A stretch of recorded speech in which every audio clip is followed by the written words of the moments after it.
大家好啊，今天来说两件事情啊，都是大事啊。一件事情呢，就是这个健康码进行了邪恶的升级，全民强制使用，捆绑身份证，到哪儿都要刷脸。第二件事情呢，就是川普亮出了最后的王牌，中共将面临战略武器打击，美国给菲律宾赠送了大量的武器，赠送啊，你们没听错，菲律宾国防部都喊话了，表示愿意参加南海战争。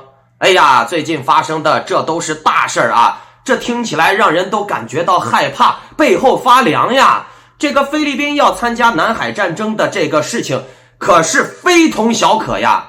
那这个川普最近撤换国防部长，包括五角大楼的官员也给开除了好几个，至少呀到1月20号之前啊，就是这个总统交接正式确定新的总统日之前啊，川普现在的活动能力还是很大的，那这可就危险了。面具人，我隐隐约约的感觉到川普是在酝酿着什么大招呢？这个咱们等一下说啊，先来说一说和咱们老百姓生活息息相关的事情，就是这个健康码啊，健康码呀。经常看面具人我节目的老观众朋友们，你们还都记得吧？面具人我在很早之前啊，我当时就说了，这个健康码是不会退休的啦，它会融入到人们的生活的方方面面。那大陆这边出了一则这样的新闻啊，先来带大家看一看，然后面具人我继续在节目中给你们剖析一下共产党打着左灯向右转的欲擒故纵的心理按摩的套路啊。人民日报发表了标题名为国家出手了，不得拒收现金，不得将健康码作为通行的唯一凭证。里面说到了，随着我国的互联网、大数据、人工智能等信息技术的快速发展，智能化服务深刻改变了我们生活的方式。但不少老年人因为不会上网，不会使用智能手机，在出行、就医、消费等日常生活中遇到了很多难题。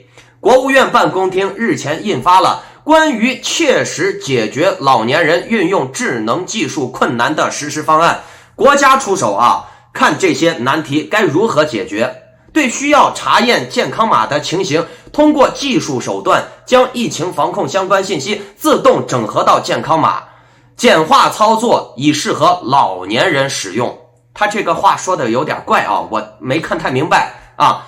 来继续看新闻啊，上面说了，优化代办代查等服务，继续推行健康码全国互通互认，便利老年人跨省通行。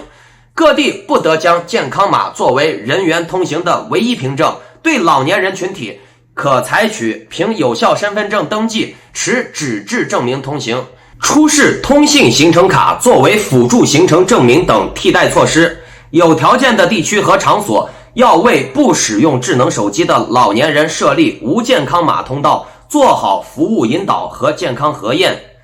那面具人，我觉得这个新闻写的有点绕口啊，颠三倒四的。你这个标题明明是写的不得将健康码作为通行的唯一凭证吗？怎么后面说的颠三倒四的，又说是通过技术手段将各种相关的健康信息整合到健康码，简化操作以适合老年人使用，优化代办代查等服务，继续推行健康码的全国互通互认，以便利老年人跨省通行。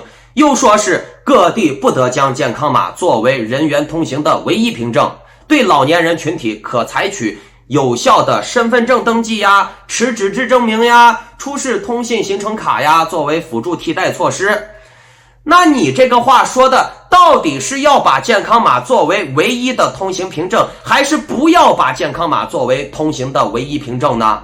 啊，你一会儿说要推动全国的互通互认，老年人的简化流程啊，方便这个开发健康码，一会儿又说是啊，没有健康码也行，用纸质的。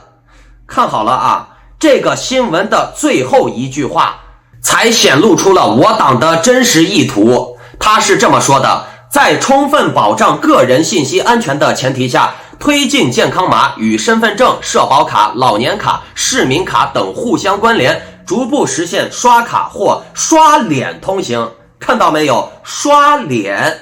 看到这句话的时候，你们应该明白了吧？共产党的文宣套路就是一定程度上的做这种心理暗示，说反话，欲擒故纵。就像前几天出的新闻，说什么有老太太用现金被拒收。好，现在国家出台措施了，任何人不得拒收现金。这句话你们自己仔细品品呀。各位观众朋友们，你们应该明白，现金可是个好东西呀。中共现在要出台数字货币了，对吧？然后呢，中共就是因为现金不够了呀，他要回收现金呀，给这些红色贵族继续使用呀，老百姓就用数字货币，对不对？那么问题就来了，怎么样才能让老百姓心甘情愿的用数字货币呢？当然是通过宣传洗脑了呀，对不对？一边宣传说数字货币多么多么的好，有多强的功能，有多么多的福利，一边呢又告诉你，哎呀，现在用现金很多商家都拒收了，用现金不好使了，用现金不方便了，你看这个人民币现金就是个累赘，你们这帮老年人也真是的，这现金都快要淘汰了，害得我习近平不得不出台专门的保护措施，保障你们才能使用现金。如果我习近平不专门出台这种任何人不得拒收现金的话，你们看吧，现在现金都没人收了，没人要了。真是的，你们这帮老年人太固执了。现金这么麻烦的玩意儿，你们干嘛要用它呢？给党添麻烦，给党添乱。勉为其难，我共产党就勉为其难的帮你们一次吧。有首歌是怎么唱的？如果你用的那么勉为其难，你也可以不用现金。现在的数字货币也那么方便，它可以化成一个人的钱包。各位观众朋友们，面具人我这么讲，你们应该能明白了吧？这个健康码也是一样的，党的话语体系就是告诉你，你看你不用健康码多麻烦的，你看这些老不死的都是累赘，还要害得我党专门给你们弄绿色通道，专门照顾你们。你看人家有码的，嗖的一扫，人家就通行了。你们嫌扫码麻烦是不是？那好，以后连码都不用扫了，扫脸就行了，对不对？你老人家长脸没有？每个人都长脸了，对吧？所以你们看刚才文章的那句话，推进健康码与身份证、社保卡、老年卡、市民卡等互相关联，逐步实现刷卡或刷脸通行。刷脸呀，刷脸这个词儿放在最后的呀，那是压轴的意思呀，懂了没有？来继续看啊，我党是怎么做心理按摩的。在常态化疫情防控下，为有效解决老年人无法使用智能技术获取线上服务的困难，组织引导便利城乡社区组织机构和各类社会力量进社区、进家庭，建设改造一批社区便民消费服务中心、老年服务站等设施，为居家老年人，特别是高龄、空巢、失能、留守等重点群体提供生活用品代购、餐饮外卖、家政预约、代收代缴、挂号取药、上门巡诊、精神慰藉等服务，满足他们的基本生活需求。看，这现在党有理由了，有借口了啊！要组织人群进小区、进各家各户，照顾老人嘛，给你们搞线上的这些便民服务嘛。当然了，健康码呀、个人信息也要收录嘛，对不对？面具人给你们翻译一下啊。看，党的意思就是说，你看总不能不敬老不爱幼吧，你们要尊重老人。所以呢，你看老人以后又是挂号，又是坐车的，又是买东西的，用数字货币又不会用手机怎么办呢？用手机刷卡都不方便，是不是？以后刷脸吧。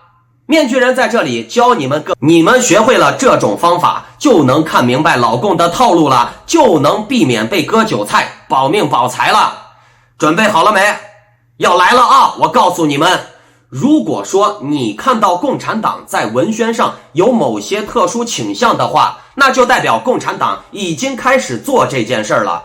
明修栈道，暗度陈仓，数字货币检测点，包括房子的限购，不都是这样吗？共产党大肆的鼓动文宣，告诉你们，我不会做这件事的，我不会搞检查点的，我不建议普通人民检查，房价一直在涨呀，数字货币不会那么快的来呀。共产党一边说他不会这么做，可是呢，他又故意的鼓动文宣，刻意强调他不会这么做，那就代表他一定在做这件事儿，懂了没？你们看这个新闻，11月20日，南宁市公安局全面启动了17个环拥公安检查站，联合卫健部门24小时对过往的车辆和人员进行严格的防疫和安全检查，全面开启扫健康码、刷脸进城模式。看到了吧？以后的健康码和这些大数据呀，这些玩意儿都是云存储，然后呢，和你的脸融合到一块儿，你也别说作假用别人的号登录健康码了，以后就是刷脸，一人一张脸，每个人都不一样啊，每个人的脸就是健康码，就是身份证了，相当于把健康码、大数据、个人征信呀、乱七八糟的玩意儿呀、犯罪记录呀，全部给你融合到面部里面了啊！你走到哪儿都要刷脸，滴滴滴就报警，知道不？你反党，你犯罪，你有不良记录，你啥都干不成，因为这个脸皮你不能换掉嘛，是不是？谁也逃不掉了。现在国家不是还推出什么上网证了吗？以后上网要有专门的手续，你翻墙的话还会惩罚你，对不对？那以后还会有各种各样的什么准生证啊，这个乱七八糟的准开店证啊，准呼吸证啊，准拉屎尿尿证啊，准发表评论证呀，全部给你融合到你的面部，懂了没？观众朋友们可能不知道呀，这个科技的发展呀，对人类不一定都是好的。面具人，我给你们讲，科技发展的越快，政府的力量，包括政府的控制能力也就越强。面具人，我个人得出的结论就是，随着科技的发展人类走向独裁集权是必然。随着科技的发展民主会越来越难以维持。中国现在的布局就是这样。你就像习近平说的，他要做全世界的典范，要输出中国模式，要为世界把把脉。他习近平输出什么中国模式吗？无非就是你看人民就是韭菜垃圾，用大数据用科技监控他们，把他们控制的死死的，当奴隶，给我们供养这个人力资源，给我们供养劳动力让我们这些红色贵族权贵资本家千秋万代，对不对习近平就通过这种利诱腐败来腐蚀别的民主国家。那你说这种玩法还真的有它的可行性你也不乏有些民主国家的领导人，大部分领导人或者是权贵被这种玩法吸引了，然后呢就要大海掀翻小池塘了，然后就要颠覆他们的民主了，对不对？习近平要为世界把把脉，你们看面具人我说的接下来的这个理论对不对科技越发展，政府能掌握的力量也就越多政府的执行效率也就越高。无论是军事上、科技上，你在几十年前你统计什么数据可能还要用计算器，甚至是用纸和笔记，对不对？但是现在呢，大数据分门别类的云计算、云存储自动就给你算好了，对不对？那包括科技导致的军事上的增长，军事上就不用多说了嘛。你美国就算老百姓有枪，对不？人人有枪，你也干不过飞机大炮的，是不是？高射炮。然后呢，咱们再来说科技的发展科技，你想一下嘛，政府和政府勾结的这些科技公司，它可以从大数据从食品上面给你们做手脚从媒体上面给你们洗脑你老百姓能有感受吗？你不会有什么感受的。最典型的你看就是港台大陆现在的年轻人，他们是否存在自我意识都是个问题最典型的就是港台大陆现在的年轻人，他们是否还存在自我意识都是个问题，因为他们从生下来，在教育上还有行为模式上都是样板化的，被塑造的。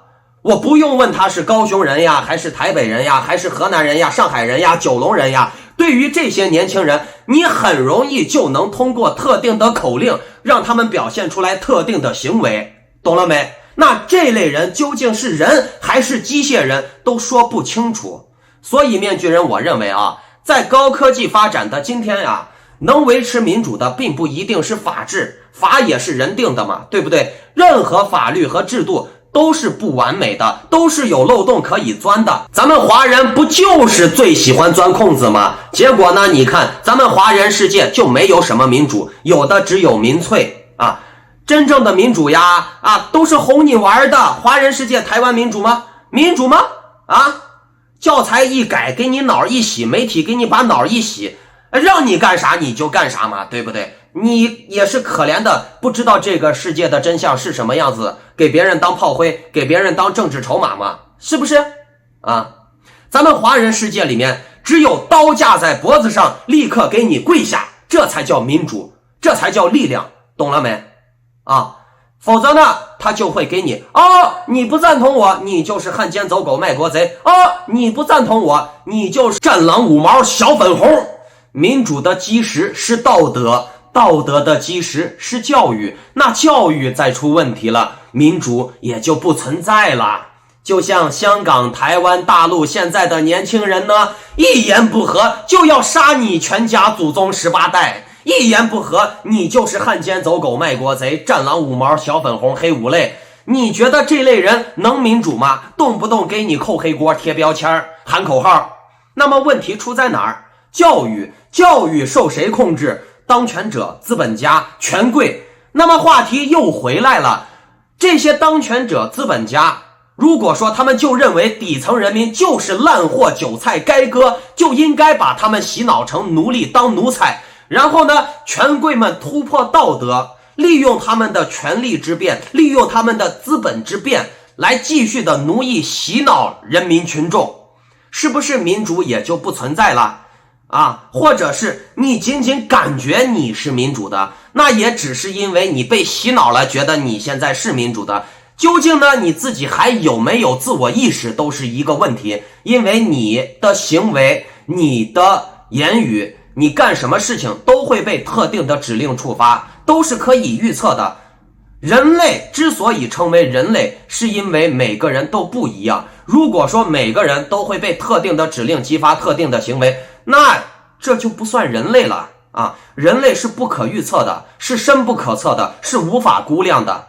而你呢，就是绿色的机器人，或者红色的机器人，或者是蓝色的机器人，或者是什么川味的机器人，懂了没？然后呢，社会就会发展成科幻小说那样，每个人生下来都是被塑造的，大数据、洗脑、教育让你丧失自我意识，你的一生从出生到死亡都是被数据规划好的。这个社会中的每个阶层、每种分工其实都不是人们自己选的，而是规划的一种必然。只有那种真正顶尖的权贵才有自己选择的权利，才能看到这个世界。而这些韭菜呢，只是看到别人给他们塑造的世界。面具人，我说的没错吧？川粉、绿区、小粉红、黄丝、大法学员，不都是活在他们自己被别人塑造的幻想中吗？不是活在那种别人给他塑造的虚幻世界中自我意淫吗？现在都是如此，更何况科技监控洗脑手段更发达的未来呢？对不对？好了，来讲今天的第二个话题川普现在总统权力交接程序已经启动了，并且呢，全世界的领导人包括习近平昨天也都承认拜登胜选了，川普败选了，都给川普表示祝贺了。民主国家则承认的更早了。当然了，咱们现在可爱的川粉们正在认为全世界的政府都背叛了川普，全世界的政府都被中共收买了美国的华尔街、美国的银行、美国的警察局、美国的最高法官都被中共收买了，世界被恶魔掌控了，川粉们马上就要神灵附体拯救众生了。首先呢，先从美国内战开始，这些人呢，口口声声的说川普是神选之人、神之子。那我们来看看都听过童话故事、神话故事吧？这些故事里面的神之子，包括赫拉克勒斯、雷神，这都是神之子吧？赫拉克勒斯力大无穷，可以举起地球。哪吒也是中国的这个神之子吧？他可以翻江倒海，脚踏风火轮，三味真火突突突突突的就喷出来了，对不对？神之子至少要有神之力怎么川普一点神力都没有？人家神之子标配都是刀枪不入、百毒不侵的，对不对？川普这个神之子还得肺炎呢神之子应该会魔法呀，直接用魔法把这些选票都变成川普的，不就好了吗？这对神来说是小菜一碟呀，怎么就不行呢？好了，不开玩笑了啊！现在呀，军队也都出来说话了，不效忠川普了。川普现在想要保住王位的办法真的不多了，但是呢，这里呀有一个好办法，那就是开战。一旦开战开打，这个军队是效忠于国家的，对吧？虽然你不效忠于川普，对不对？那一旦开战了，你这个军队是效忠于国家的吧？你得为国家而战吗？那就等于并不是说效忠于我总统，用作为我总统个人权力之用，对不对？那我川普就可以借着这个战争做战争总统了，对不对？川普最近开除了和搞乱了很多国防以及军队的相关人马，他的这个战术呀，很像中共那一套，想要做成事情，先把水搅浑，军队国防系统紊乱了以后，搅成一锅烂稀泥了以后，如果出现了什么战争的话，更利于川普临时打的这些公务员措手不及，巩固权力，对不对？川普现在可谓是把五角大楼搅得一团糟，一会儿开这个，一会儿解职那个，一会儿辞退这个，对不对？川普将五角大楼国防政策委员会的部分高级别顾问已经罢免了，包含前国务卿基辛格。当然了，基辛格也是个垃圾人啊，打着中美友好的旗子，中饱私囊，自己大发财，自己割韭菜啊。咱们继续说正题啊，基辛格这个垃圾人我都不想说，太恶心了。那么说到开战啊，那开战的话需要人配合呀，那谁也不傻呀。咱们选来选去啊，台湾是个好地方，但是呢，台湾看起来开打的借口好像不大，因为台湾和大陆没有什么领土纷争，除了台湾本岛和大陆有领土纷争，对吧？你看这个台湾现在把台澎金马之外的台湾全部割让给大陆了呀，民进党都已经承认了台湾本岛以外所有的领土，包括大陆，包括这个台澎金马之外，全部都是大陆的。大陆是合法政权，我们不争了，我们滚回自己的本岛，我们捂着被窝，我们自己吹牛逼，行不行？当然好了呀，大陆最喜欢看到你台湾这样子啊，自我退缩，自我打脸了，对不对？你看民进党都说了，台澎金马之外全部都是大陆的合法领土，大陆的合法政权，我们不要了，不要了，割让给你，送给你。那台湾这么怂，这么退缩了，那还有啥好说的吗？民进党的人大代表已经帮台湾人民做了决定，已经帮台湾人民同意把所有的资源和土地让给大陆了吗？那还有啥说的吗？是不是？台湾就不用考虑了啊？那么孬的，那就是南海有可能开战。那南海和大陆有领土争端的国家有很多，日本呀、菲律宾呀、台湾呀。算了，台湾不用讲了，台湾都自己割自己的小鸡鸡了，还有啥讲的？台湾自己都发话了嘛，除了本岛什么都能让给大陆，所有的领土都送给大陆了，大陆才是正规的合法政权，是不是？哦，不对呀，本岛还能卖个好价钱，连带着这群奴才绿区一块卖了也没什么，只要价钱合适，对不对？不管台湾了，咱们继续说南海啊。南海争端和大陆搞得比较激烈的就是菲律宾。菲律宾最近发表了一段气势凶猛的言论。11月26日，菲律宾国防部长德尔芬·洛伦扎纳警告称，南海局势越来越紧张，倘若中美在南海爆发热战，处于冲突的正中央，菲律宾将会参与战争。洛伦扎纳还强调，中美对抗是印太地区最令人担忧的安全挑战，尽管双方都保持克制，但是误判的风险一直存在。菲律宾总统杜特尔特也表示了支持。那这个菲律宾的总统杜特尔特真的是有意思啊，到中国这边参加中国的会议，当时他就讲话，他是怎么说的？我们就是为了中国的钱而来，中国给我们钱，所以我们是好朋友。那面具人，我觉得杜特尔特这个话说的也没错，对付强盗就要用强盗逻辑嘛，你中国不给菲律宾钱了，就不是好朋友了吗？这句话说的没毛病，么么哒。之前还和中共关系搞得很好，你看这个杜特尔特说我们是好朋友嘛。1年前菲律宾总统还专门替中共出气，杜特尔特怒怼美国，说你们美国当我们菲律宾是蚯蚓吗？杜特尔特称美国逼菲律宾与中国开战，那我们也不会当炮灰，啊，我们菲律宾人不傻。然后呢，到了今年啊，你看菲律宾硬气了，开始硬刚中共了，开始帮美国了啊。那面具人我觉得啊，可能是因为中共的这个疫情啊，或者是社会转型，社会压力太大了，中共的钱不够花了，自然给菲律宾的钱也就不够多了。那菲律宾就觉得，哦，你说好给我这么多的钱的，结果你给少了，我菲律宾现在要找你麻烦，要找你事儿。其实呀，不单如此，还有另外一个原因，那就是在11月23日，美国对菲律宾捐赠了1800万美元的军火，包括24枚航空炸弹、100枚反坦克导弹以及12套反坦克发射系统。看到没？这就是我说的台湾人一天跪来跪去。你看人家菲律宾的杜特尔特问你要钱，就是摆在明面上，你给不给？不给我就闹你。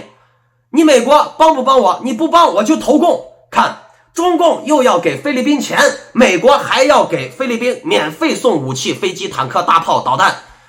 结果呢，台湾呢又要买猪屎，又要买人家的高价武器，然后呢还要吹牛逼说自己是全世界最强的，别人都要看台湾的脸色啊。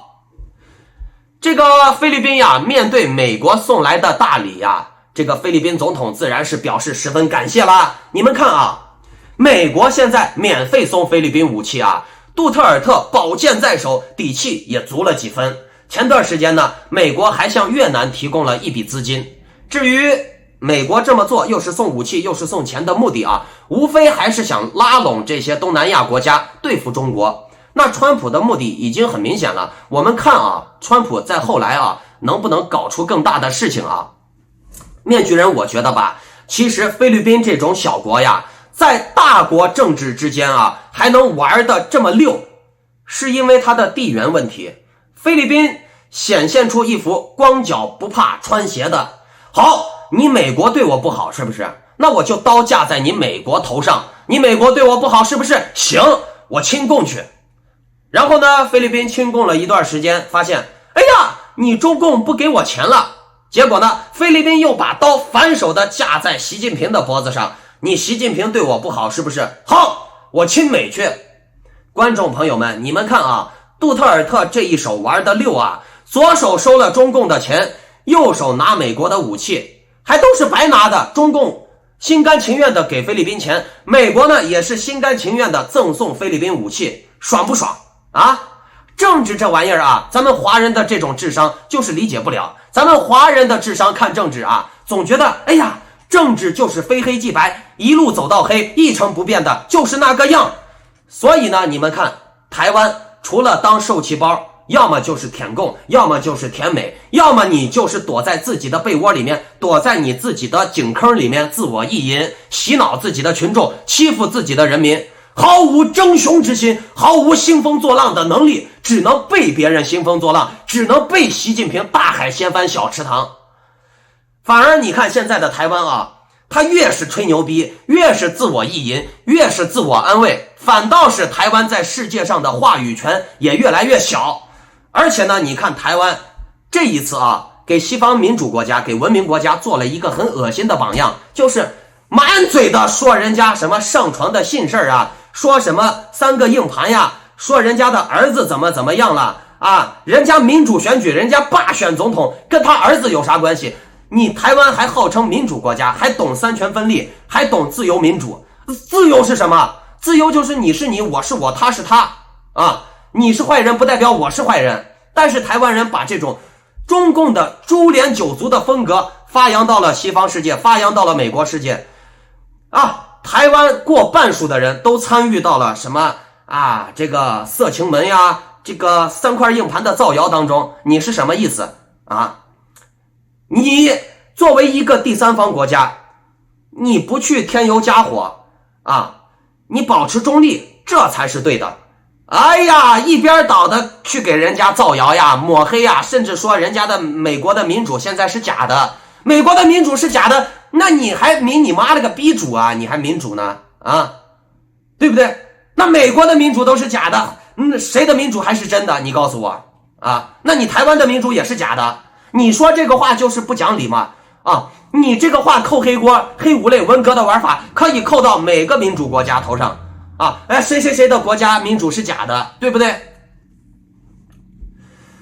不过现在台湾人也没什么追求了，比上不足，比下有余嘛。我惹不起杨大人，我还惹不起你。我不能让黑朋友吃屎，我还不能让你们这帮华人蛆虫狗奴才吃屎了，是不是？吃猪屎！操你妈的一群杂碎垃圾，闭嘴听话，吃猪屎不吃是不是？操你妈的，你等着来，把他的个人信息抛网上，让大家骂死他，把他全家挂网上， PTT 巴哈姆特油管给他游街，你不吃是不是？你不吃你就他妈的是中共同路人，战狼五毛小粉红，你没有价值，没有台湾价值，必须消灭你们这帮不听话的垃圾，你他妈的活腻了是不是？啊，不想活了，说话来，网军给我把他挂到人肉啊 PTT 巴哈姆特油管上，骂死他！各位观众朋友们，这台湾究竟是为什么会变成这么变态极端的这种状态呢？台湾人为什么会成为这个样子呢？请台湾朋友们留言告诉面具人啊！